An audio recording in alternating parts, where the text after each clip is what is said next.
ازيكم عاملين ايه؟ يا رب تكونوا بخير وبصحه وعافيه. هنعمل النهارده ايه مع بعض؟ هنعمل قرص بالعجوه بس باللبن الرايب.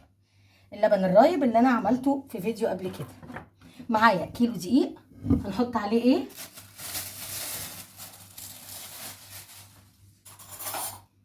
هنحط عليه القرص دي هتعجبك جدا، باللبن الرايب بتفرق. هنحط عليه معلقتين سمسم اهو، معلقتين سمسم، ونحط معلقتين شمر، عفوا معلقتين ينسون مغسول ومتصفي ومتنقي ومتشال. هنحط ايه كمان؟ معلقتين شمر برضو متنقي متظبط يعني. ونحط معلقه بيكنج باودر صغيره اهو.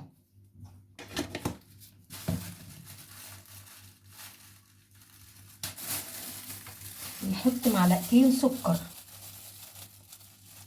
كل ده المواد الجافه. معلقه خميره كبيره فوريه، طبعا انا عارفه الخميره دي مش هختبرها. معلقه اهو، ونحط معلقتين سكر.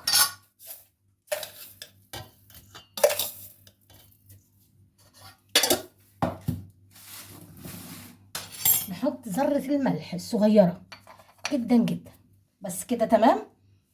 ادي الحاجات الجافه. نحط العجان هنا اهو.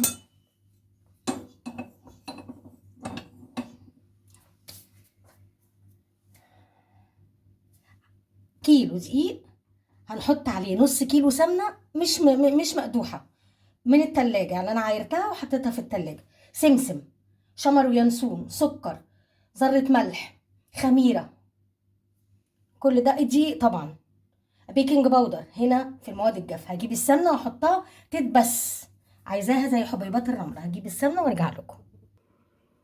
طبعا انا حطيت الدقيق هنا في العجان وبسيته. محضره ايه بقى؟ محضره اللبن الرايب اللي انا عاملاه في البيت. القرص باللبن الرايب بتاكلي حاجه مش قادره اقولك. انا لسه ما عجنتش، ده كان عباره عن بس بدخل المواد الجافه في بعضها. وحطيت طبعا السمنه، نص كيلو سمنه على كيلو دقيق.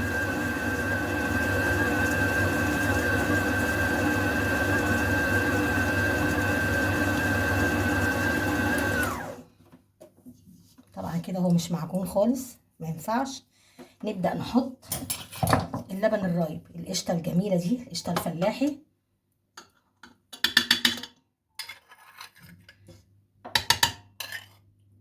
روع اللبن الرايب في البيت يا جماعه. عايزه اقول لكم كمان حطيت ايه؟ كيلو دقيق عليه معلقتين سمسم متحمص، عليه شمر وينسون متنقي ومتنضف كويس، عليه خميره، عليه معلقتين سكر، عليه ذره ملح، عليه البيكنج باودر، ونص كيلو سمنه. تمام. انا كده بعجن باللبن الرايب.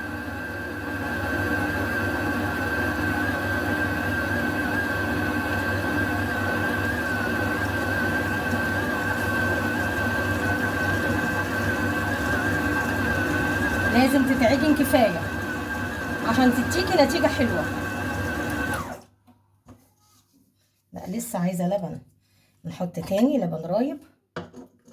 القشطه اهي، اهم حاجه القشطه الحامضيه دي القشطه الفلاحي بتدي طعم للقرص دي. لو جربتيها وعملتيها هتدعيلي والله. كل حاجه في البيت، شعارنا نعمل كل حاجتنا في بيتنا، نشتريش لا قرص من بره ولا الكلام ده، مش ضامنين. ربنا يا رب يرزق كل واحد ويحلله حاجته، بس الاضمن البيت، المضمون البيت.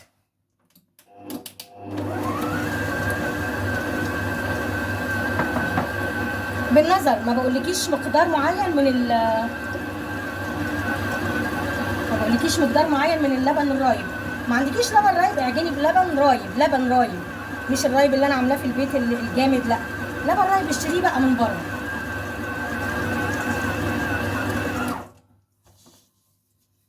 اهي داخله اهي في عجن.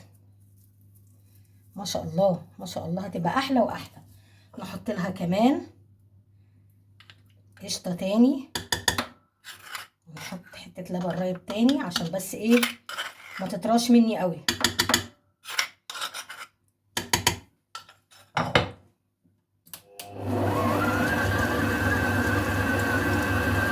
خلصت اللبن الرايب ولقيتها عايزه احط لها شويه لبن دافي. خلص بقى وارجع لكم. العجينه اهي، بسم الله الرحمن الرحيم. ده كيلو دقيق عجنته باللبن الرايب اهو، في منتهى الجمال. هسيبها اهي، دي هتطلع مش قادره اقول لك على جمالها وطعمها. عملت قبل كده معاكم القرص بالسمنه عادي وبالشمر واليانسون على السخن، وبعدين عملتها على البارد، وبعدين عملتها بشرش اللبن، وبعدين النهارده هعملها باللبن الرايب اللي انا عاملاه قدامكم في القناه. هسيبها ترتاح شويه، محضره العجوه وهنعجن ونرص ونخبز. اسيبها ترتاح شويه واغطيها وارجع لكم. كده انا ريحتها شويه، اخد حته كده بسم الله الرحمن الرحيم وافرغها كده. هي طريه جدا عشان اللبن الرايب، انا ما رضيتش احط لها دقيق. هروح بقى جايبه حته عجوه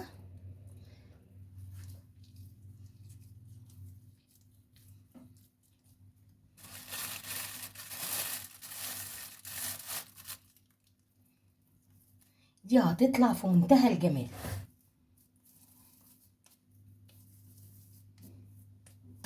اروح مبططاها كده، عايزه اوريكم مبططاها هنا كده وحاطه فيها العجوه، واعمل كده اهو وكده.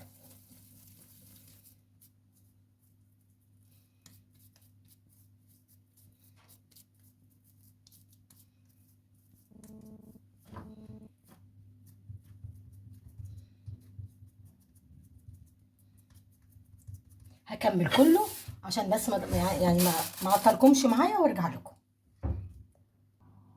اهو يا جماعه بنحط العجوه كده، بفرد الفطيره او القرصه كده، واحط العجوه ببططها بره، وبروح جايباهم على بعض كده. طبعا العجينه مساعداني عشان حلوه طريه اهو. بعملها كده اهو في الصاج.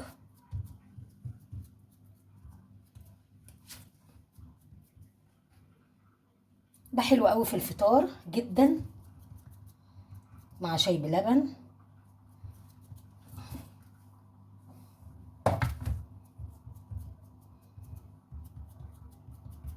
اعمل معاكم واحده كمان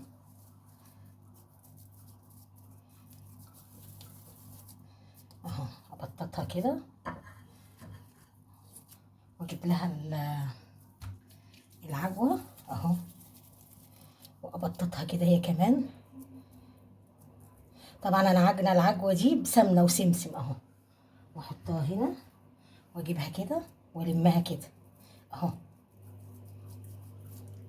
اجيبها على بعض كده واعمل كده مش باينه، واروح مبططاها اهو في الصاج او في الصينيه.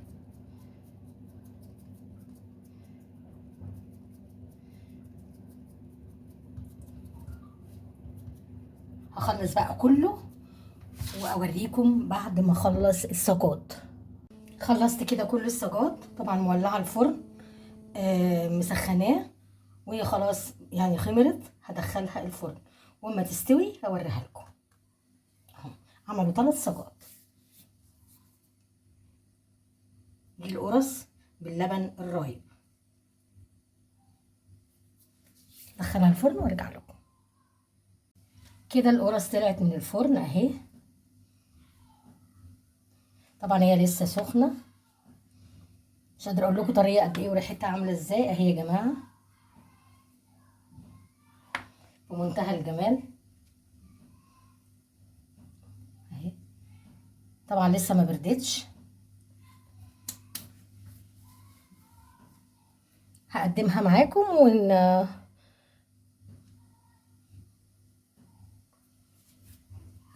بس تبرد شويه وادي القرص بعد ما بردت وخرجناها قدمناها. عملت معاكم القرص الفلاحي باللبن الرايب اللي عملناه برده في القناه. يا رب الفيديو يعجبكم، ما تنسونيش في اللايك والشير والسبسكرايب. دمتم بخير واشوفكم في فيديو جديد.